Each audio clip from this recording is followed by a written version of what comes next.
right, to begin plastering your project, you need to make sure that you have on a plastering shirt over your clothes, because the plaster, I cannot guarantee, will wash out of your clothes. I would also take off any rings that are on your hand, because you do not want the plaster on the rings.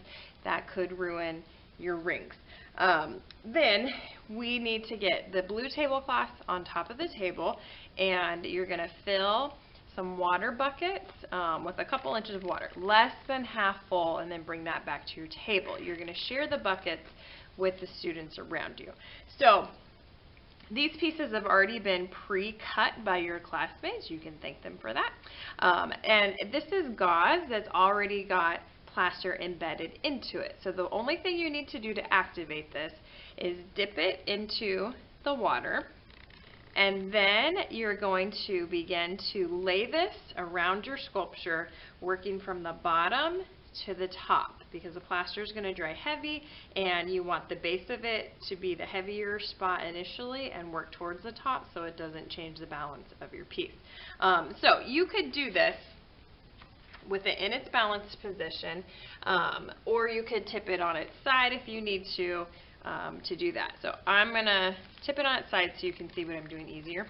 So the key is you want to lay the plaster over your armature, and then you want your fingers really watery, so dip your hands in the water, and you need to start smearing the plaster to fill in the holes in the gauze.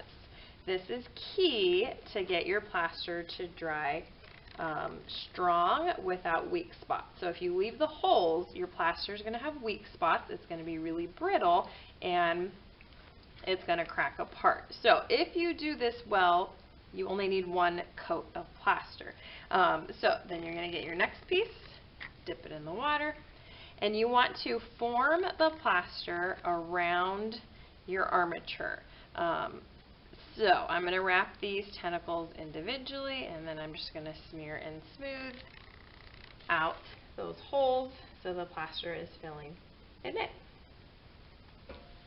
And then I'm going to work just kind of from the bottom to the top, one piece at a time. So what you need to know is that as soon as water touches the plaster, it activates the plaster. So I only want you to have a small pile of plaster next to you at a time, because if you drip water across this whole pile, that's all going to activate, and then it dries rock hard like cement, and it will never go soft again. So I'd rather you only have a small pile next to you at a time, so that you're not ruining a bunch of these plaster strips.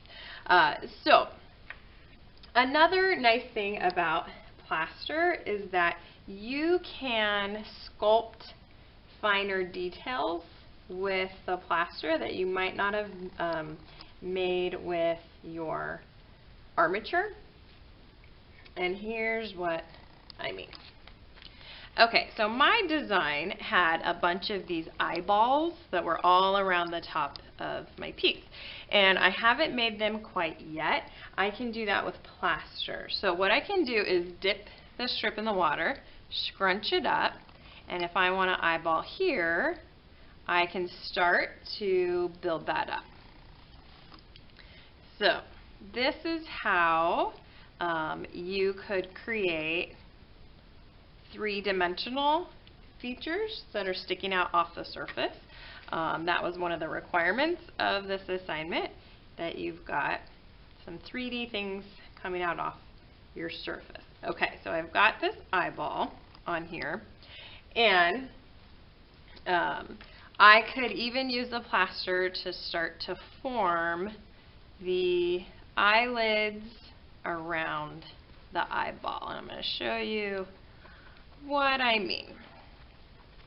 Okay, so I can take this piece of plaster, I could roll it or fold it,